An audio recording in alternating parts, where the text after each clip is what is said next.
Hello guys, कैसे हैं? उम्मीद है कि आप सब अच्छे होंगे। तो आप सबका स्वागत है एक बार फिर से ऑल रिसर्च एप्टीट्यूड की पीवाईक्यू सीरीज में, जिसमें हम 10 क्वेश्चंस डेली करते हैं। तो अभी तक हम अराउंड 280 क्वेश्चंस कर चुके हैं। आज 10 मोर क्वेश्चंस करेंगे इस सीरीज में। और आपकी जानकारी के लिए बता दूं कि हम यहाँ पर रिसर्च एप्टीट्यूड के साथ साथ टीचिंग एप्टीट्यूड, कम्युनिकेशन और मैथमेटिकल रीजनिंग के भी पीवाईक्यूज कर रहे हैं, जो यूजीसी नेट जेआरएफ पेपर 1 में क्वेश्चन पूछे जा रहे हैं। ये जितने भी क्वेश्चंस हम कर रहे हो सारे के सारे पीवाईक्यूज हैं। इसमें कोई भी अलग से एमसीक्यू मेरी तरफ से क्रिएट किया हुआ नहीं, सारे एनटीए के जरिए पूछे गए क्वेश्चंस हैं। तो अभी तक हम 2004 से लेकर के 2026 तक जितने भी क्वेश्चन आए हैं इस वीक में, वो सारे के सारे कवर करने वाले हैं। तो आप हमारे चैनल को सब्सक्राइब कर लें और नोटिफिकेशन बेल को भी ऑन कर लें, ताकि जैसे ही हम कोई नई वीडियो अपलोड करें तो आपको नोटिफिकेशन मिल जाए।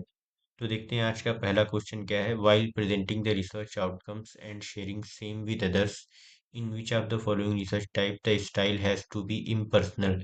causal comparative based, ex post facto studies, ethnographic studies, action research based studies, narrative studies। तो गाइज इसका जो राइट आंसर होगा वो causal comparative based ex post facto research, x post facto studies, क्योंकि एक तरीके की जो होती है वो क्वांटिटेटिव रिसर्च होती है। इसमें कुछ वेरिएबल्स होते हैं और एक प्रॉपर सेटिंग होती है इंडिपेंडेंट और डिपेंडेंट वेरिएबल्स की। इसमें हम डिपेंडेंट और इंडिपेंडेंट वेरिएबल को मैनिपुलेट नहीं करते हैं, एज इट इज वो रहते हैं।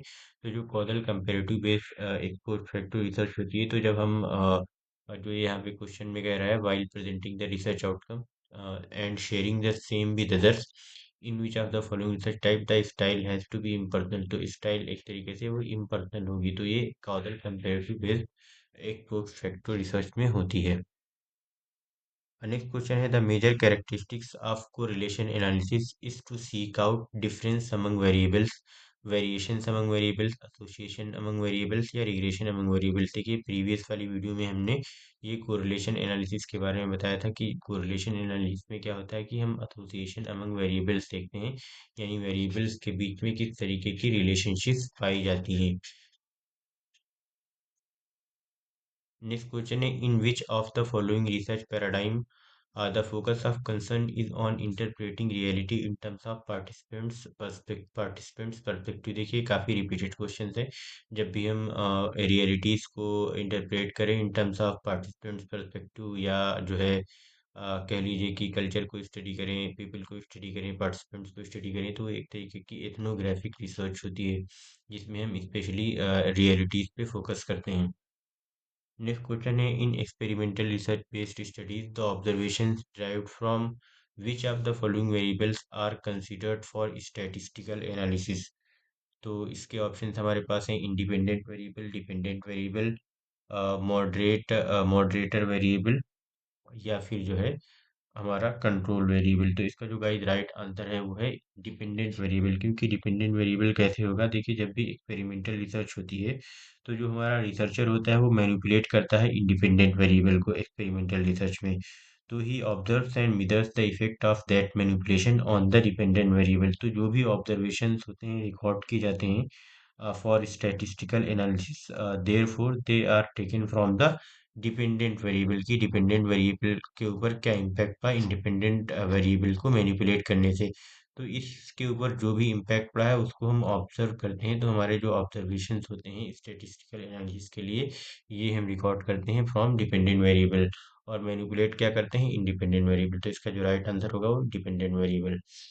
The conceptual framework in which a research is conducted is called a synopsis of research, research design, research hypothesis या रिसर्च पैराडाइम। तो गाइस इसका जो राइट आंसर होगा वो रिसर्च डिजाइन होगा। जो भी कंसेप्चुअल फ्रेमवर्क होता है जिसमें हम रिसर्च को कंडक्ट करते हैं, तो वो एक तरीके से रिसर्च डिजाइन, या ये कह लीजिए एक किसी घर का नक्शा होता है जब भी हम बनाते हैं, तो वैसे ही हमारी रिसर्च एक पूरी डिजाइन हो जाती है, जिसमें हम तय कर लेते हैं कि हम कौन से डेटा टूल यूज़ करेंगे, कौन से जो हमारी हाइपोथेसिस होंगी, कितने क्वेश्चंस होंगे, और कौन कौन से मेथड्स का हम यूज़ करने वाले हैं। तो हर एक चीज़ उसमें हम पहले से तय कर लेते हैं। एरिक मेडिलिन एंड एबीआई और इन्फॉर्म आर इंस्टेंसेस ऑफ, ये किसके एग्जांपल हैं? Citation services, electronic databases, printed databases, या लाइब्रेरीज। तो गाइस ये जो एरिक मेरिलिन और एबीआई या इन्फॉर्म है, ये जो इंस्टेंसेस हैं या एग्जांपल्स नहीं है इलेक्ट्रॉनिक डेटाबेसेस के हैं। अब आपको समझना है कि एरिक मेरिलिन और एबीआई ये क्या है। तो basically these are online bibliographic databases that provides access to research literature, abstract and sometimes full text articles in specific disciplines। अगर हम बात करें एरिक की, तो इसका जो फुल फॉर्म होगा एरिक का, वो है education related research and resources. मैं यहाँ पे लिख दिया। तो ये गाइस जो एरिक है वो educational related research and resources से रिलेटेड है। और जो मेरिलिन है हमारी, वो बायोमेडिकल और हेल्थ साइंसेज लिटरेचर से रिलेटेड है। और जो एबीआई या इन्फॉर्म है, ये बिजनेस मैनेजमेंट या कह लीजिए इकोनॉमिक्स के लिटरेचर से रिलेटेड है। बाकी जो हमारे, अगर हम देखें साइटेशन सर्विसेज, तो they focus mainly on citation tracking. जैसे कि एग्जांपल के तौर पे स्कोपस हो गया या वेब ऑफ साइंस। और प्रिंटेड डेटाबेसेस की बात करें अगर हम, तो ये बेसिकली फिजिकल इंडेक्सेस और एब्स्ट्रैक्ट वॉल्यूम्स की बात होती है इसमें। और लाइब्रेरीज में तो institutions that house resources, not database themselves.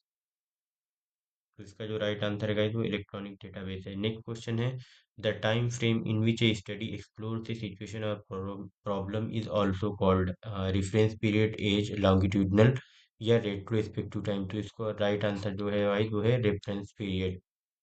Next question है, from the given below identify the non probability sampling procedures. तो हमें इसमें बताना है कि जो नॉन प्रोबेबिलिटी सैम्पलिंग प्रोसीजर्स हैं वो कौन कौन से हैं। देखिए सिंपल रैंडम सैम्पलिंग तो नहीं होगी, क्योंकि जो है ये एक प्रोबेबिलिटी सैम्पलिंग फीचर है। तो जिसमें जिसमें भी वन है उसको रिमूव कर दीजिए, तो ऑप्शन सी और ऑप्शन ए दोनों हट जाएंगे। डायमेंशनल सैम्पलिंग जो है वो एक तरीके का आपका वो नॉन प्रोबेबिलिटी सैम्पलिंग है। और स्नोबॉल सैम्पलिंग भी नॉन प्रोबेबिलिटी सैम्पलिंग है। टू एंड थ्री जिसमें उसको रखिए, बाकी रिमूव कर दीजिए। तो इस तरीके से आपका ऑप्शन डी बन जाएगा, two three and five quota sampling.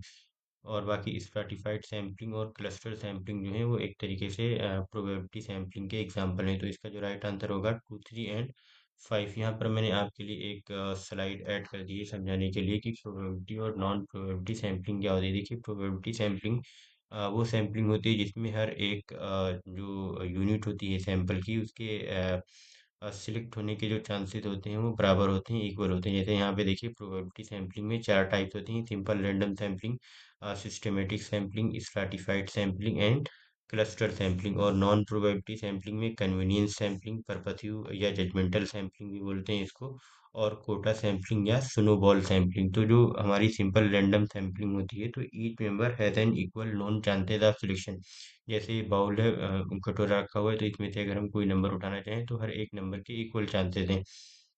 और जो हमारी सिस्टमेटिक सैम्पलिंग होती है, तो इसमें हम कोई एक सिस्टम तय कर लेते हैं। जैसे हमने यहाँ पे हर थर्ड पर्सन को सिलेक्ट किया है, वन, फोर, सेवन, 10, 13, और ये लिस्ट चलती जाती है।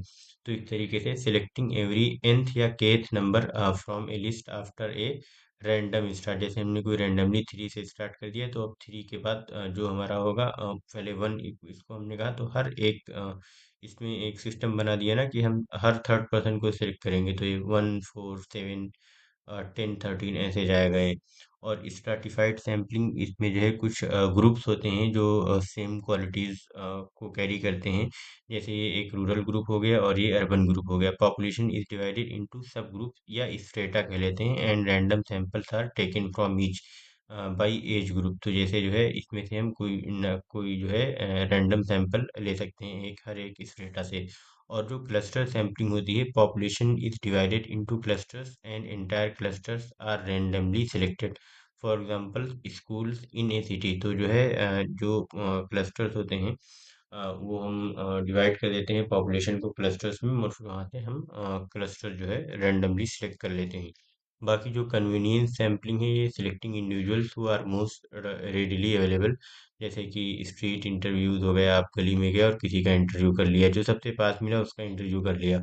और जो पर्पसिव या जजमेंटल सैम्पलिंग होती है, रिसर्चर जो होता है रिसर्चर, ही और she uses their expertise to select specific participant for an purpose. जैसे कि एक्सपर्ट हो किसी फील्ड का, तो वो अपने हिसाब से अपनी जो उसका जो भी क्राइटेरिया बनाता है उसके अकॉर्डिंग जो है वो सिलेक्ट करता है।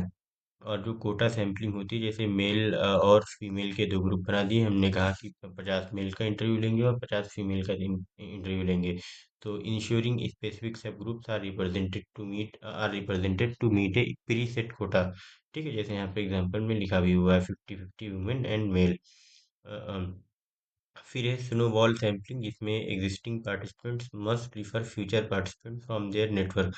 तो हार्ड टू रीच, यानी कि जैसे आप बहुत ज़्यादा जो है एक उसमें नहीं पहुंच सकते हैं पूरे ग्रुप तक, तो आप एक स्नोबॉल सैंपलिंग बना देते हैं, कि जो है वो थ्रू एक अपने नेटवर्क के थ्रू उसको करते हैं। जैसे आपने अगर सलमान खान की जय हो मूवी देखी हो, या पता नहीं, शायद जय हो, याद नहीं आ रहा मुझे। तो उसमें वो कहता है कि थैंक यू, अगर कहना है तो तीन अच्छे काम कह दो, और अगर आपको कभी भी किसी को थैंक यू इस टाइप से कुछ है कि, तो चेन बना देता है थैंक यू की। तो यानी कि आपको अगर थैंक यू बोलना है तो तीन अच्छे काम कर दो, और फिर सामने वाले को भी उसी उससे बोलो आप तीन अच्छे काम करो, इस तरीके से सोसाइटी अच्छी हो जाएगी। तो एक तरीके से पूरी चेन बेस्ड सैम्पलिंग होती है वो। नेक्स्ट क्वेश्चन है हमारा रिसर्चर। मैं आपके ऊपर के लिए एक बढ़िया सी वीडियो बना दूंगा, जिसमें हर एक चीज़ बहुत अच्छे से क्लियर हो जाएगी प्रोबेबिलिटी सैम्पलिंग से रिलेटेड। और बाकी प्रोबेबिलिटी और नॉन प्रोबेबिलिटी सैम्पलिंग में जो की डिफरेंस है, तो probability sampling allows for statistical generalization population, जबकि जो नॉन प्रोबेबिलिटी सैम्पलिंग होती है वो जनरलाइजेशन को अलाउ नहीं करती है। ठीक। Research design that needs to collect factual information on continuing basis is classified as longitudinal study design, pre and post study design, cross sectional study design, double control study design. तो इस तरीके की study design को बोलते हैं longitudinal study design. Last question है आज की इस वीडियो का, a tentative preposition with unknown validity that specifies a relationship between two or more variables is called research problem, research proposal, research design, या research hypothesis. तो इसका guys जो right answer है वो है रिसर्च हाइपोथेसिस। जो tentative preposition होता है जिसकी वैलिडिटी अननोन होती है, कि वो वैलिड है कि नहीं है, ट्रू है या फॉल्स है, ये हमें पता नहीं होता है, नॉट नोन होता है, तो उसको हम बोलते हैं रिसर्च हाइपोथेसिस। तो guys thank you so much video देखने के लिए। लाइक करें, शेयर करें, सब्सक्राइब करें, कमेंट करें, और नोटिफिकेशन बिल को ज़रूर प्रेस कर लें, ताकि जब भी हम वीडियो अपलोड करें तो आपको पता चल जाए। मिलते हैं नेक्स्ट वीडियो में, तब तक के लिए।